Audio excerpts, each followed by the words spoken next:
લોકસભાના વિપક્ષ નેતા રાહુલ ગાંધી આજથી 2 દિવસ ગુજરાત પ્રવાસે છે અને કોંગ્રેસના સંગઠનને મજબૂત કરવા તથા કોંગ્રેસના માળખામાં પુનઃ પ્રાણ નાખવા માટે એક પાયલોટ પ્રોજેક્ટની શરૂઆત થશે। ગુજરાતમાં કોંગ્રેસ 3 દાયકાથી સત્તાથી બહાર એવામાં ફરી જનાધાર મજબૂત કરવા માટે રાહુલ ગાંધી કમર કસી રહ્યા છે। રાહુલ ગાંધીનું માનવું છે કે જિલ્લા અને બ્લોક સ્તરથી કોંગ્રેસના સંગઠનને મજબૂત કરવાની જરૂર છે। રાહુલ ગાંધી સૌથી પહેલા અમદાવાદમાં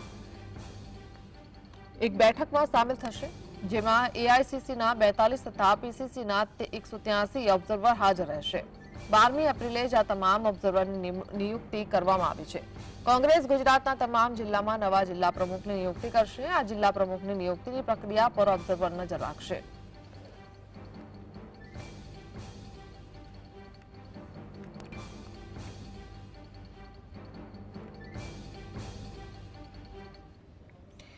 तो संवाददाता धवल अपनी साथे लाइव जोड़ाई गया है। जी धवल, राहुल गांधी गुजरात पर आटलू फोकस केम करी रह्या छे? कारण के अधिवेशन पण गुजरात में आयोजित थयुं ने तमाम नेताओं हाजर रह्या। फरी एकवार राहुल गांधी गुजरात में आवी रह्या छे। खास अमदावाद में 3 वागे तेमनुं आगमन थशे।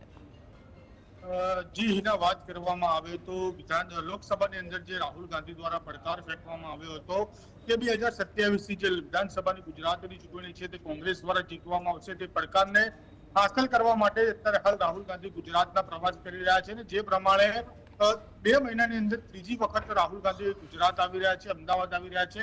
8મી માર્ચ, 8મી એપ્રિલ અને 15મી એપ્રિલ એટલે કે આજે બપોરે 3 વાગે રાહુલ ગાંધી કોંગ્રેસ કાર્યાલય ખાતે પહોંચે ને ત્યાં આગળ જે પ્રમાણે ઓલ ઇન્ડિયા કોંગ્રેસ સમિતિના 43 સભ્યો અને 183 જેટલા ગુજરાત પ્રદેશના જે નિરીક્ષકો છે તેમની યાદી બનાવવામાં આવી છે। એટલે કે દરેક જિલ્લા વાઇઝ 5 સભ્યો છે તેમને કામની સોંપણી કરવામાં આવશે અને જે ઓરિએન્ટેશન બેઠક છે તે ઓરિએન્ટેશન બેઠકની અંદર પણ રાહુલ ગાંધી જે છે તે ભાગ લેશે। એટલે કે કહી શકાય કે બપોરે 3 વાગે રાહુલ ગાંધી અમદાવાદ એરપોર્ટ ઉપર આવીને સીધા કોંગ્રેસ કાર્યાલય ખાતે આવશે અને ત્યારબાદ આ ઓરિએન્ટેશન બેઠકની અંદર જે તમામ હોદ્દેદારો છે જે નિરીક્ષકોની નિમણૂક કરવામાં આવી છે તેમને પોતાના વિસ્તારની કામની સોંપણી કરવામાં આવશે। ત્યારબાદ આશરે 3 થી 3.5 કલાક સુધી આ બેઠક છે તે ચાલી શકે છે। તે બેઠક બાદ આવતીકાલે રાહુલ ગાંધી જે છે તે સંગઠન સર્જન અભિયાન જે ગુજરાતથી શરૂ કરવામાં આવી રહ્યું છે તે ભારતભરની અંદર સંગઠનને મજબૂત કરવા માટે અભિયાન ચલાવવામાં આવી રહ્યું છે।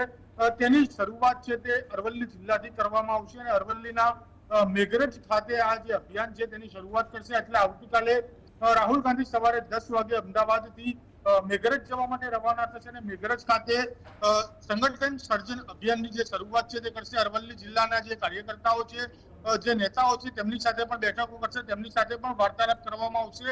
અને બીજી મહત્વની બાબત એ છે કે જે 43 એઆઈસીસી ના સભ્યો અને 183 પીસીસી ના સભ્યો છે તેમને ગુજરાત સંગઠનની અંદર ફેરફારની જવાબદારી સોંપવામાં આવશે અને 45 દિવસની અંદર તમામ મહાનગરપાલિકા અને જિલ્લા પ્રમુખોની નિમણૂક છે તે પણ કરવાનો આદેશ આજે કરી શકે છે Rahul Gandhi.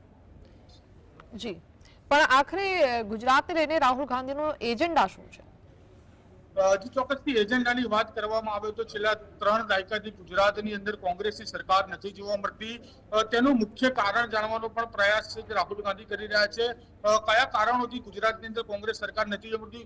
OBC vote bank હોય કે દલિત વોટ બેંક હોય, માઇનોરિટી વોટ બેંક હોય કે પાટીદાર હોય, તે તમામ વોટ બેંક અત્યારે હાલ ભાજપ પાસે જોવા મળી રહી છે। શા માટે તે લોકો ભાજપ તરફ પ્રેરાઈ રહ્યા છે? ધારો કે ઓબીસી વોટ બેંક પણ ઘણા સમયથી કોંગ્રેસ સાથે હતી, માઇનોરિટી વોટ બેંક પણ કોંગ્રેસ સાથે હતી, દલિત પણ કોંગ્રેસ સાથે હતા, તો પછી તે લોકો શા માટે ભાજપ તરફ પ્રેરાય છે તે કારણ જાણવાનું પણ એક મહત્વની બેઠકો ગણી શકાય છે। રાહુલ ગાંધીનો જે વારંવાર ગુજરાત પ્રવાસ છે તે પણ આ કારણ છે તે સૂચવી રહ્યું છે। એટલે કે કહી શકાય કે ગુજરાતની અંદર કયા કારણોથી જે હાર થઈ રહી છે તેના પણ કારણો જાણવામાં આવશે। તો સાથે જ કેટલાક નેતાઓ છે તે ભાજપ સાથે મળેલા પણ જોવા મળતા હોય છે તેવી પણ વાત રાહુલ ગાંધી 8મી માર્ચે ગુજરાત આવ્યા હતા ત્યારે કરવામાં આવી હતી કે નેતાઓને શોધવાની પણ કામગીરી છે તે હવે કરવામાં આવશે। એટલે કે જે નેતાઓને જવાબદારી સોંપવામાં આવશે, જે નેતાઓ જવાબદારીપૂર્વક કામ નહીં કરે તો તેમને કોંગ્રેસ પક્ષમાંથી પણ હાંકી કાઢવાની જે તૈયારી છે તે પણ રાહુલ ગાંધી દ્વારા દર્શાવવામાં આવી હતી કે મુખ્ય એજન્ડા સાથે આ કામ કરવામાં આવ્યું છે કે 2027માં કોંગ્રેસની સરકાર ગુજરાતમાં કઈ રીતે બનાવવામાં આવે। જી ધવલ, સમગ્ર માહિતી સાથે જોડાવા બદલ આપનો આભાર।